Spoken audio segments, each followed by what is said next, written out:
कृष्णाय वासुदेवाय हरे परमात्मने प्रणतः क्लेशनाशाय गोविंदाय नमो नमः। हरे कृष्णा। जय श्री हरि। हे प्रिय भक्तों, आज मार्गशीर्ष मास का 25वां पावन प्रभात उदित हुआ है और आज दशमी तिथि है।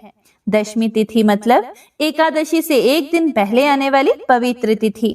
एकादशी का पुण्य फल तभी पूर्ण प्राप्त होता है जब भक्त दशमी से ही अपने आहार विहार आचरण और मन को संयमित करता है।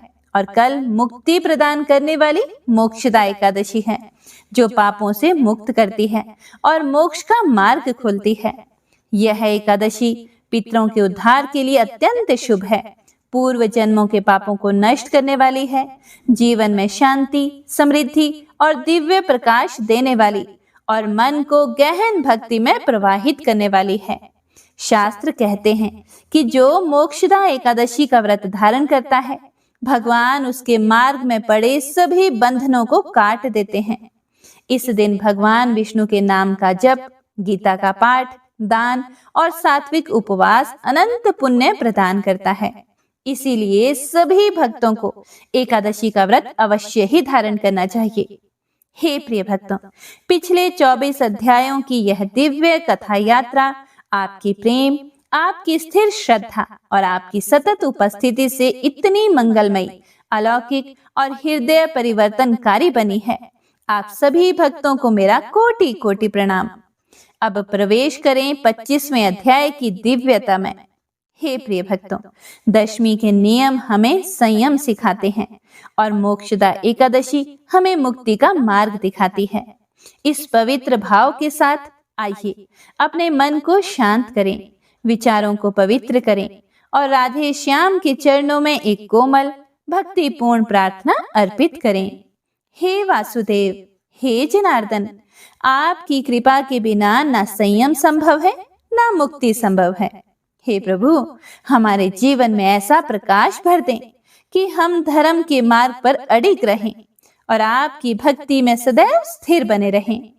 हे राधा रानी, करुणामयी माता, आपकी कृपा से ही मन शुद्ध होता है और प्रेम का सागर हृदय में उमड़ने लगता है। हे जगदम्बे, हम पर अपना मातृत्व बरसाएं और हमें ऐसा पवित्र भक्त बना दें जिसका हर श्वास आपके नाम का जप बन जाए।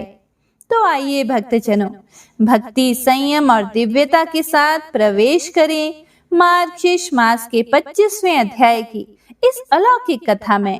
तो प्रेम और भक्ति से बोलिए जय जय श्री राधे, जय श्री कृष्ण। भगवान श्री नारायण कहते हैं, हे देव ऋषि नारद, एक दिन बलराम सहित माधव खा पीकर चंदन आदि से चर्चित होकर ग्वाल बालों के साथ वृंदावन में गए। वहां भगवान कौतूहलवश उन ग्वाल बालों के साथ खेलने लगे। इधर ग्वाल बालों का मन खेल में लगा हुआ था और उधर उन सब की गौएं बहुत दूर निकल गई। उस समय लोकनाथ ब्रह्मा जी श्री कृष्ण का प्रभाव जानने के लिए समस्त गौओं, बछड़ों और ग्वाल बालों को भी चुराकर ले गए। ब्रह्मा जी का अभिप्राय जानकर सर्वज्ञ एवं सर्वश्रेष्ठा योगेंद्र श्री हरि ने योग माया से फिर से उन सब की सृष्टि कर ली, अर्थात उनके नए रूप का सृजन कर दिया। उन्होंने बहुत सारे गौएं, बछड़े और ग्वाल बालों की सृष्टि की। अब भगवान श्री कृष्ण दिन भर गौएं चराकर खेल कूद में अपना मन लगाने वाले श्री हरि शाम को बलराम और ग्वाल बालों के साथ घर चले गए। उधर जो असली गौएं, बछड़े और ग्वाल बाल थे वे ब्रह्मा जी ने अपने पास रख लिए थे। भगवान श्री कृष्ण ने सोचा कि रखो ब्रह्मा जी, कब तक अपने पास रखोगे। अब इस प्रकार 1 वर्ष तक भगवान ने ऐसा ही किया। वे प्रतिदिन गौएं, ग्वाल बालों तथा बलराम जी के साथ यमुना तट पर आते और शाम के समय घर को लौट जाते थे। भगवान के इस प्रभाव को जानकर ब्रह्मा जी का मस्तक लज्जा से झुक गया। ब्रह्मा जी ने सोचा, यह मैंने क्या कर दिया। वे भांडीर वट के नीचे जहाँ श्री कृष्ण बैठे हुए थे वहां पर आए। ब्रह्मा जी ने ग्वाल बालों से घिरे हुए श्री कृष्ण को वहीं देखा मानो नक्षत्रों के साथ पूर्णिमा के चंद्रदेव प्रकाशित हो रहे हों। हे प्रिय भक्तों, उनकी जो छटा हो रही थी, उनका आप सभी भक्तजन ध्यान कीजिएगा, मनन कीजिएगा। गोविंद रतनमय सिंहासन पर बैठे हुए थे और सानंद मंद मंद हंस रहे थे। उनके श्रीअंगों में पीतांबर का परिधान शोभा पा रहा था। वे ब्रह्म तेज से प्रकाशमान थे। उनकी बाहों में रत्नों के बने हुए बाजूबंद, कलाई में रत्नों के कंगन तथा पैरों में रतनमय मंजीर शोभा दे रहे थे। 2 रतन निर्मित कुंडलों की प्रभा से उनके गंड स्थल अत्यंत उद्दीप्त हो रहे थे।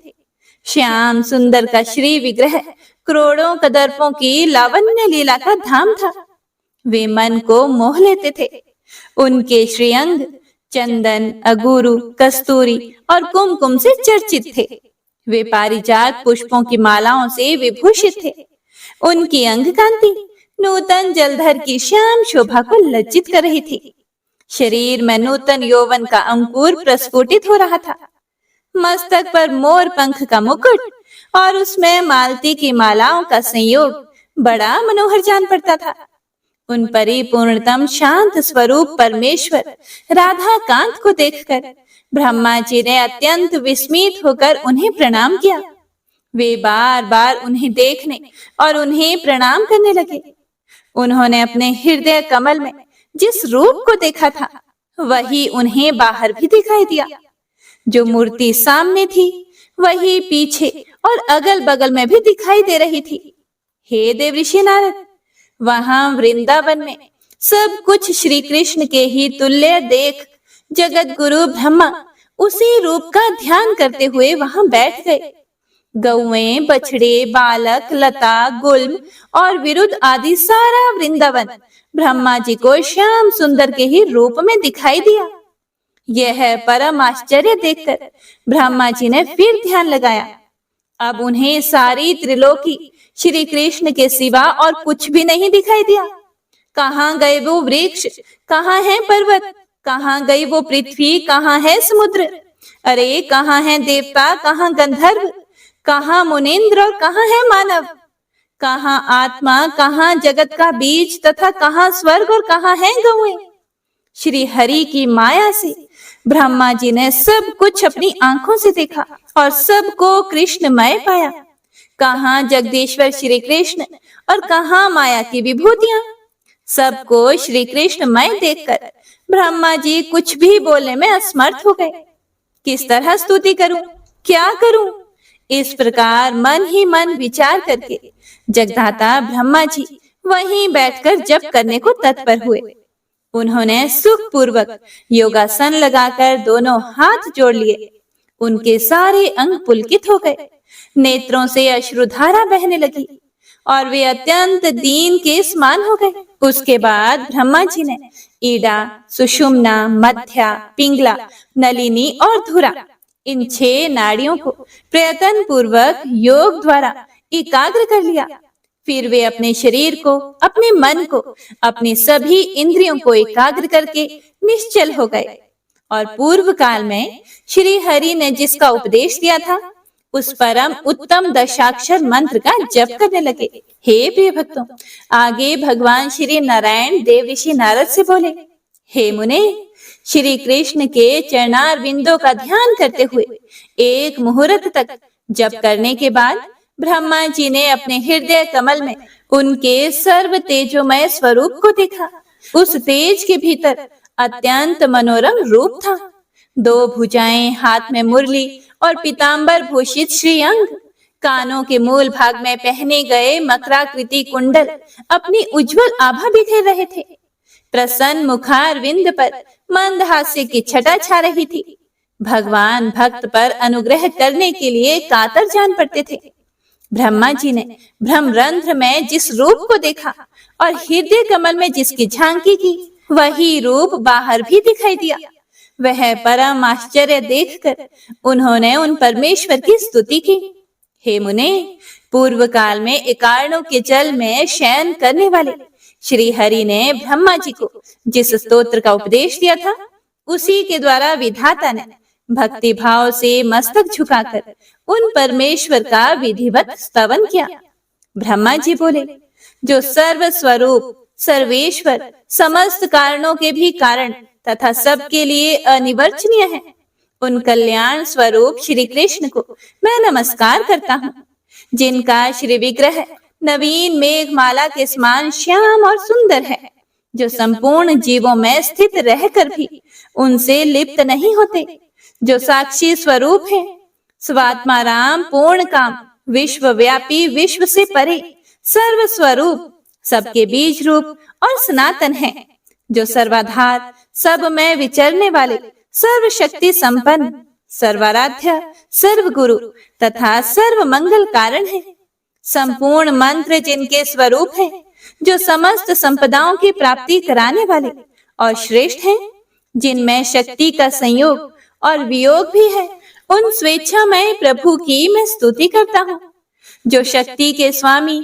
शक्ति के बीज, शक्ति रूपधारी तथा घोर संसार सागर में शक्तिमयी नौका से युक्त है, उन भक्त वत्सल कृपालु कर्णधार को मैं नमस्कार करता हूँ, जो आत्म स्वरूप, एकांतमय, लिप्त, निर्लिप्त, सगुण और निर्गुण ब्रह्म है, उन स्वेच्छामय परमात्मा की मैं स्तुति करता हूँ, जो सार से सारतर द्रव्य, अपूर्व, अनिवर्चनीय, स्वतंत्र और अस्वतंत्र है, उन यशोदा नंदन का मैं भजन करता हूँ, जो संपूर्ण शरीरों में शांत रूप से विद्यमान है, किसी की दृष्टि पथ में नहीं आते, तर्क के अविष्य है, ध्यान से वश में होने वाले नहीं है तथा नित्य विद्यमान है, उन योगींद्रों के भी गुरु गोविंद का मैं भजन करता हूँ, जो रास मंडल के मध्य भाग में विराजमान होते हैं, रासोल्लास के लिए सदा उत्सुक रहते हैं तथा गोपांगनाएं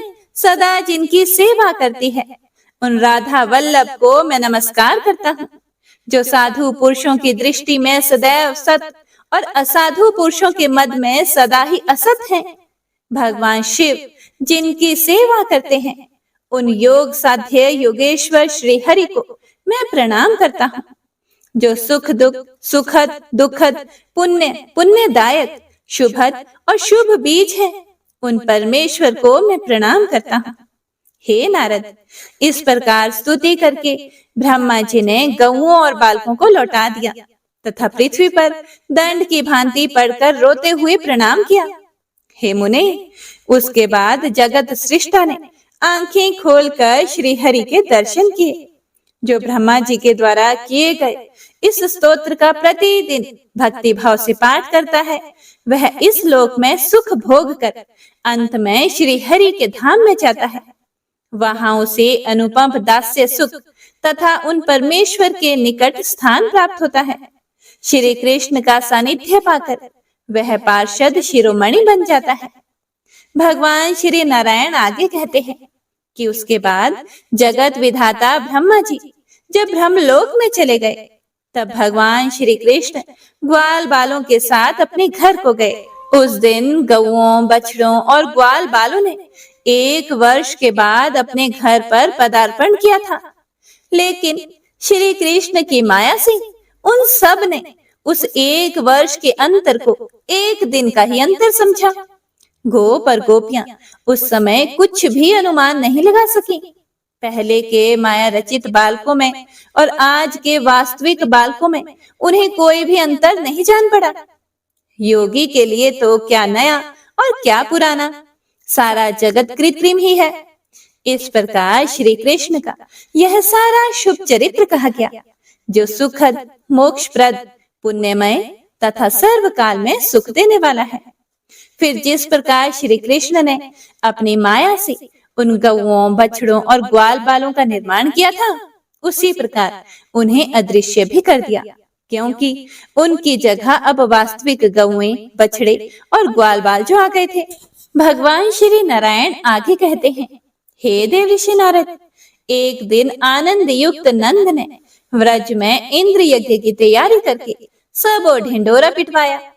उस समय सबको यह संदेश दिया गया कि जो जो इस नगर में गोप, गोपी, बालक, बालिका, ब्राह्मण, वैश्य और शूद्र निवास करते हैं, वे सभी लोग भक्ति पूर्वक दही, दूध, घी, तर्क, माखन, गुड़ और मधु आदि सामग्री लेकर इंद्र की पूजा करें। इस प्रकार घोषणा कराकर उन्होंने स्वयं ही प्रसन्नता पूर्वक सुविस्तृत रमणीय स्थान में यष्टि का आरोपण किया, अर्थात ध्वजा के लिए बांस गड़वाया। उसमें रेशमी वस्त्र और मनोहर मालाएं लगवाई।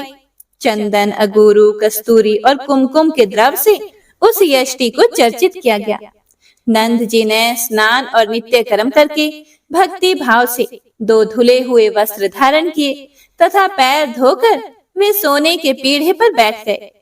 उस समय अनेक प्रकार के पात्रों के साथ ब्राह्मण, पुरोहित, गोप, गोपी, बालिका तथा बालक उपस्थित हुए। इसी बीच में वहां नगर निवासी भी बहुत सामान इकट्ठा करके अनेक प्रकार की भेंट पूजा लिए आ पहुंचे। उसके बाद ब्रह्म तेज से जाज्वल्यमान वेद वेदांगों के पारंगत विद्वान एवं शांत स्वभाव गर्ग जी, जैमिनी जी, कृष्ण द्वैपायन आदि बहुत से मुनिगण शिष्यों सहित वहां पधारे। और भी ब्राह्मण, क्षत्रिय, वैश्य, शूद्र, बंदी, भिक्षुक आदि आए। गोपराज नंद ने उठकर सभी का यथा योग्य प्रणाम आदि द्वारा स्वागत सत्कार किया। रत्न द्वीपों की तथा धूप की जगमगाहट और सुगंधी चारों ओर फैल गई। पुष्प मालाओं से स्थान सुसज्जित हो गए। भांति भांति की मिठाई, पकवान, मीठे फल, हजारों लाखों घड़े दूध, दही, घी, मधु, मक्खन आदि इकट्ठे हो गए। सुरीले बाजे बजने लगे। अनेक प्रकार के सोने चांदी के पात्र, श्रेष्ठ वस्त्र, आभूषण, स्वर्ण पीठ आदि लाए गए। सभी चीजें अनगिनत थी। नृत्य गीत होने लगे। इसी बीच में बलशाली बलराम तथा ग्वाल बालों के साथ साक्षात श्री हरि शीघ्रता पूर्वक वहां आए। उन्हें देखकर सभी लोग हर्ष से खिल उठे और उठकर खड़े हो गए। श्री कृष्ण क्रीड़ा स्थान से लौटकर आ रहे थे। उनका शांत सुंदर विग्रह बड़ा मनोहर था। रत्नों के सार तत्व से निर्मित आभूषणों तथा कौस्तुभ मणि से वे विभूषित थे। उनका श्याम मनोहर शरीर अगुरु एवं चंदन पंख से चर्चित था। वे रतनमय दर्पण में शरद ऋतु के मध्याह्न काल में प्रफुल्ल कमल के समान अपने मनोहर मुख को देख रहे थे। मनोहर पीतांबर से उनके श्याम विग्रह की अनुपम शोभा हो रही थी। मानो नवीन मेघ विद्युत की कांति से निरंतर उद्भासित हो रहा हो। मस्तक पर एक ओर झुका हुआ टेढ़ा मोर मुकुट कुंद के फूलों और गुंजाओं की माला से आबद्ध था। मानो आकाश नक्षत्रों तथा इंद्र धनुष से सुशोभित हो रहा हो। उनका मुस्कुराता हुआ मुख रतनमय कुंडलों की दीप्ति से ऐसा दमक रहा था कि मानो शरद ऋतु का प्रफुल्ल कमल सूर्य देव की किरणों से उद्दीप्त हो रहा हो। जगदीश्वर श्री कृष्ण उनके बीच में रतनमय सिंहासन पर बैठे। मानो शरद काल के चंद्रमा तारा मंडल के बीच में भासमान हो रहे हों। वह महोत्सव देखकर नीति शास्त्र विशारद श्री हरि ने अपने पिता से तत्काल ऐसी नीतिपूर्ण बात कही जो अन्य सब लोगों के लिए दुर्लभ थी। श्री कृष्ण बोले, उत्तम व्रत का पालन करने वाले गोप सम्राट, आप यहाँ क्या कर रहे हैं? आपके आराध्य देवता कौन है और इस पूजा का क्या स्वरूप है? और इस प्रकार पूजन करने पर कौन सा फल प्राप्त होता है? इस फल से कौन सा साधन सुलभ होता है और उस भी साधन से कौन सा मनोरथ सिद्ध होता है? यदि पूजा में भी विघ्न पड़ जाए और देवता रुष्ट हो जाए तो क्या होता है? अथवा यदि देवता संतुष्ट हो तो वे इस लोक और परलोक में कौन सा फल देते हैं? विप्र रूपधारी श्री हरि नैवेद्य को साक्षात ग्रहण करते हैं। इसीलिए ब्राह्मण के संतुष्ट होने पर सभी देवता संतुष्ट हो जाते हैं। हे पिताजी, जो ब्राह्मण के पूजन में लगा हुआ है उसके लिए देव पूजा की क्या आवश्यकता है? जिसने ब्राह्मणों की पूजा की है उसने संपूर्ण देवताओं की पूजा संपन्न कर ली। देवता को नैवेद्य देकर जो ब्राह्मण को नहीं देता है उसका वह नैवेद्य भस्मीभूत होता है और पूजन निष्फल हो जाता है। देवता का नैवेद्य यदि ब्राह्मण को दिया जाए तो उस दान से वह निश्चय ही अक्षय हो जाता है और उस अवस्था में देवता संतुष्ट होकर दाता को अभीष्ट वरदान देते हैं और अपने धाम को जाते हैं। जो मूर्ख देवता को नैवेद्य अर्पित करके ब्राह्मण के दिए बिना स्वयं खा लेता है, वह दत्तापहारी अर्थात देकर छीन लेने वाला है और देवता की वस्तु खाकर नरक में पड़ता है। हे नारद, जो भगवान विष्णु को अर्पित ना किया गया हो वह अन्न विष्ठा के समान है और वह जल मूत्र के समान है। यह क्रम सभी के लिए है, लेकिन ब्राह्मणों के लिए विशेष रूप से इस पर ध्यान देना उचित है। यदि नैवेद्य अथवा भोज्य वस्तु देवता को ना देकर ब्राह्मण को दे दी जाए तो देवता ब्राह्मण के मुख में ही उसे खाकर संतुष्ट होकर स्वर्ग लोक को लौट जाते हैं।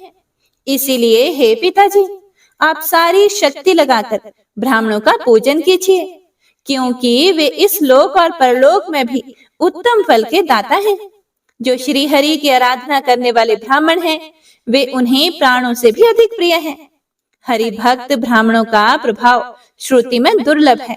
उनके चरण कमलों की धूलि से पृथ्वी तत्काल पवित्र हो जाती है। उनका जो चरण चिन्ह है उसी को तीर्थ कहा गया है। उनके स्पर्श मात्र से तीर्थों का पाप नष्ट हो जाता है। उनके आलिंगन, श्रेष्ठ वार्तालाप, दर्शन और स्पर्श से भी मनुष्य समस्त पापों से छुटकारा पा जाता है। संपूर्ण तीर्थों में भ्रमण और स्नान करने से जो पुण्य प्राप्त होता है वह हरि भक्त ब्राह्मण के दर्शन मात्र से सुलभ हो जाता है। मनुष्य को चाहिए कि वह पुण्य के लिए समस्त जीवों को अन्न दे, लेकिन विशिष्ट जीवों को अन्न दान करने से विशिष्ट फल की प्राप्ति होती है। भगवान विष्णु ब्राह्मणों के भक्त हैं। उन्हें उत्तम वस्तु का दान करने से दाता को जो फल मिलता है वह निश्चय ही भक्त ब्राह्मण को भोजन कराने मात्र से मिल जाता है। भक्त के संतुष्ट होने पर श्री हरि संतुष्ट होते हैं और श्री हरि के संतुष्ट होने पर सभी देवता सिद्ध हो जाते हैं। हे पिताजी, ठीक उसी तरह जैसे वृक्ष की जड़ सींचने से उसकी शाखाएं भी पुष्ट होती हैं, यदि ये सब संचित द्रव्य आप किसी एक देवता को देते हैं तो अन्य सभी देवता रुष्ट हो जाएंगे। उस दशा में एक देवता क्या करेगा?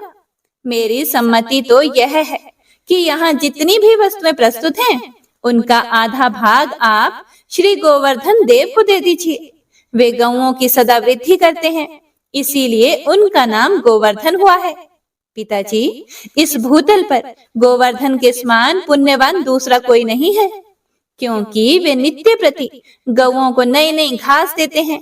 तीर्थ स्थानों में जाकर स्नान दान से जो पुण्य प्राप्त होता है, ब्राह्मणों को भोजन कराने से जिस पुण्य की प्राप्ति होती है, संपूर्ण व्रत उपवास, सभी तपस्या, महादान तथा श्री हरि की आराधना करने पर जो पुण्य सुलभ होता है, संपूर्ण पृथ्वी की परिक्रमा, संपूर्ण वेद वाक्यों के स्वाध्याय तथा समस्त यज्ञों की दीक्षा ग्रहण करने पर मनुष्य जिस पुण्य को पाता है, वही पुण्य बुद्धिमान मानव गौओं को घास देकर पा लेता है।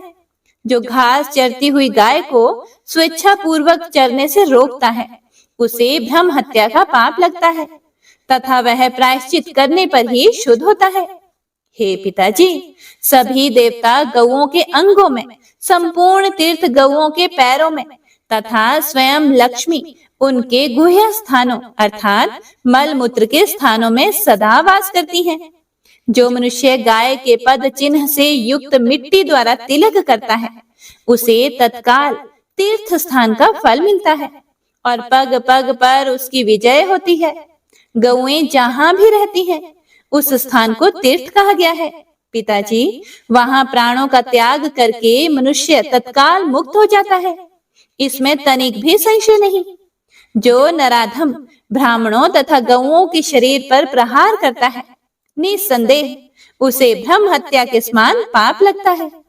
जो नारायण के अंशभूत ब्राह्मणों तथा गौओं का वध करते हैं, वे मनुष्य जब तक चंद्रमा और सूर्य की सत्ता है तब तक के लिए काल सूत्र नामक नरक में जाते हैं। हे देव ऋषि नारद, ऐसा कहकर श्री कृष्ण मौन हो गए। तब आनंद युक्त नंद ने मुस्कुराते हुए उनसे कहा कि हे पुत्र, यह महात्मा महेंद्र जी की पूजा है जो पूर्व परंपरा से चली आ रही है। यह सुवृष्टि का साधन है और इससे सब प्रकार के मनोहर शस्यों की उत्पत्ति ही साध्य है। शस्य ही प्राणियों के प्राण हैं। शस्य से ही जीवधारी जीवन निर्वाह करते हैं। इसीलिए हे पुत्र, व्रजवासी लोग पूर्व पीढ़ियों के क्रम से महेंद्र की पूजा करते चले आ रहे हैं। यह महान उत्सव वर्ष के अंत में होता है। विघ्न बाधाओं की निवृत्ति और कल्याण की प्राप्ति ही इसका उद्देश्य है। हे प्रिय भक्तों, नंद जी की यह बात सुनकर बलराम सहित श्री कृष्ण जोर जोर से हंसने लगे और फिर से प्रसन्नता पूर्वक अपने पिता से बोले, ओम नमो नारायणाय। तो आज की यह कथा यहीं पर समाप्त होती है। इसके आगे भगवान श्री कृष्ण ने जो कुछ भी कहा उसका वृतांत आप सभी भक्तजन अगले अध्याय में जरूर सुनिएगा। हे प्रिय भक्तों, तो आइए अब हम सुनेंगे श्री नारायण कवच। श्री नारायण कवच श्रीमद् भागवत महापुराण में वर्णित है। हे प्रिय भक्तों, शास्त्रों के अनुसार जो भी मनुष्य इस पाठ को पढ़ता या फिर सुनता है उसकी रक्षा स्वयं श्री हरि विष्णु करते हैं।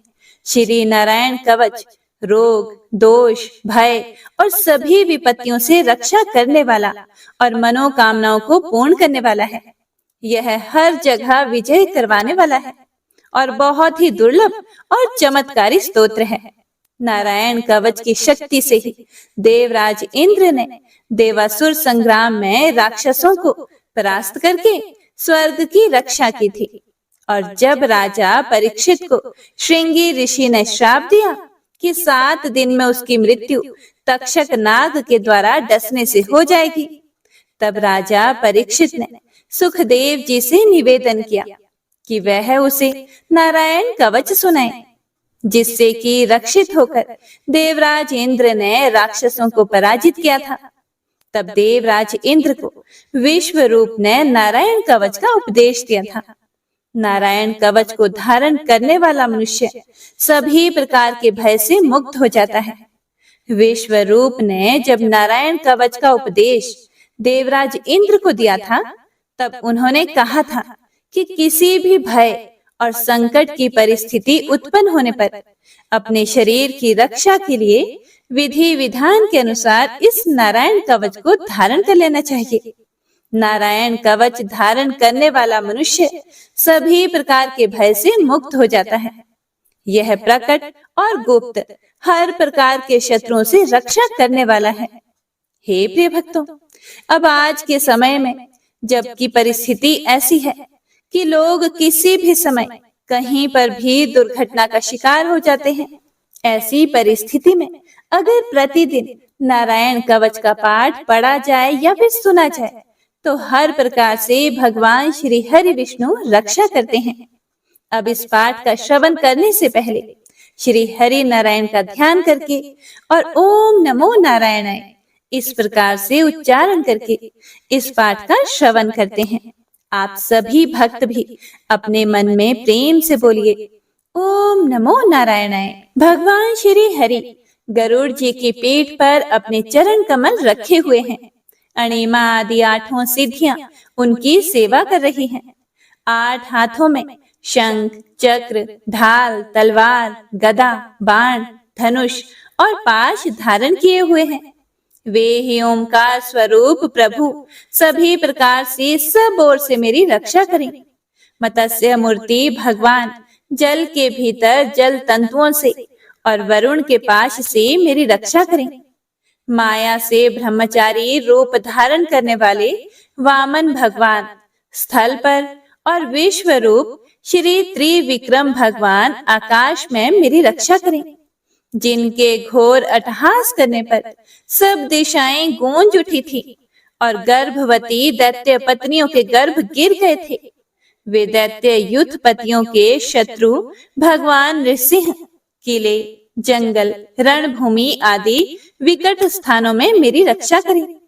अपनी दाढ़ों पर पृथ्वी को उठा लेने वाले यज्ञ मूर्ति वराह भगवान मार्ग में परशुराम जी पर्वतों के शिखरों और लक्ष्मण जी के सहित भरत के बड़े भाई भगवान रामचंद्र प्रवास के समय मेरी रक्षा करें।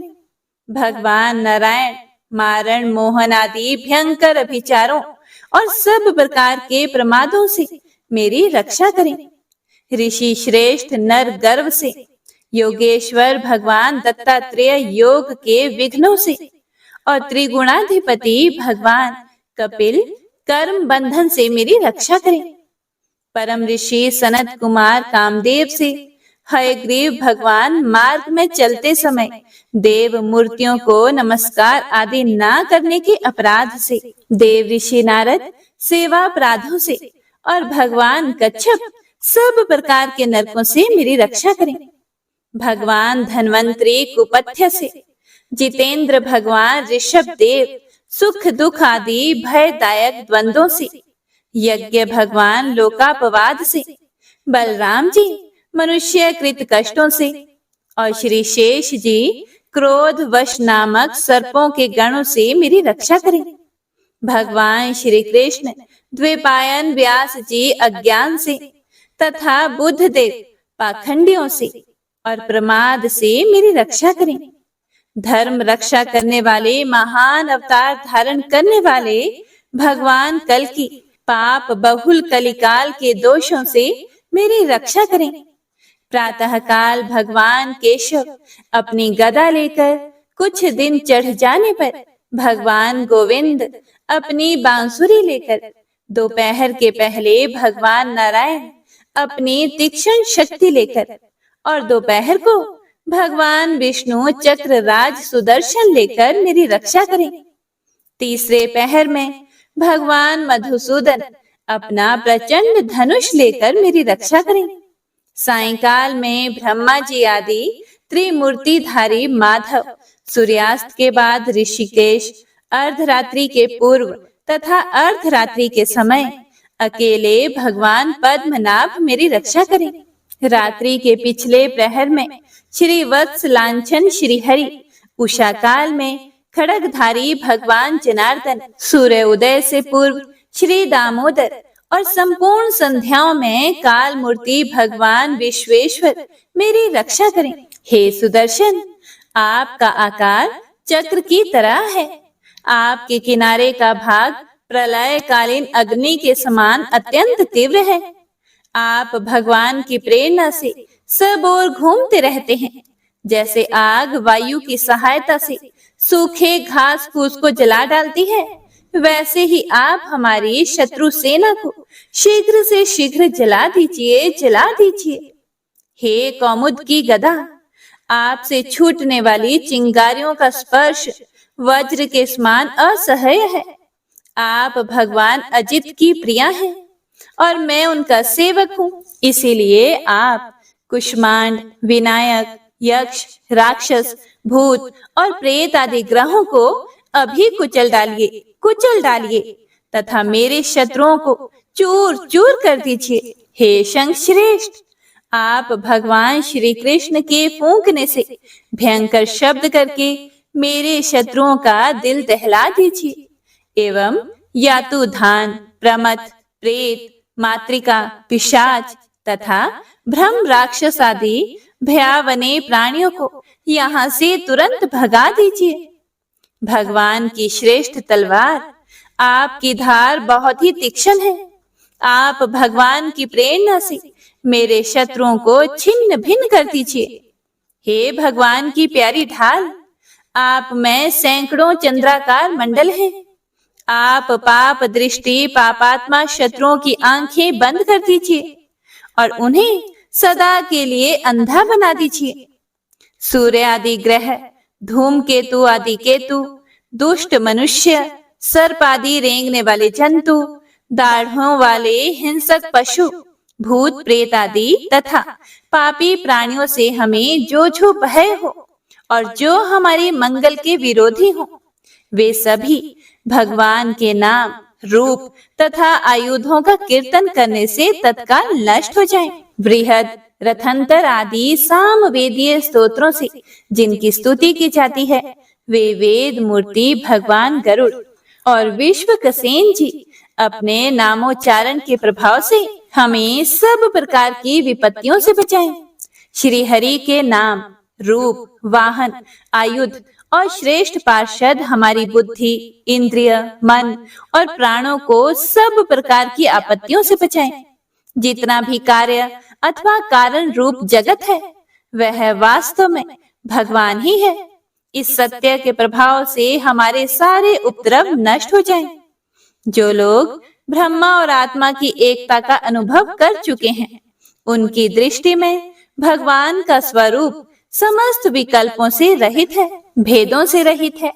फिर भी वे अपनी माया शक्ति के द्वारा भूषण, आयुध और रूप नामक शक्तियों को धारण करते हैं।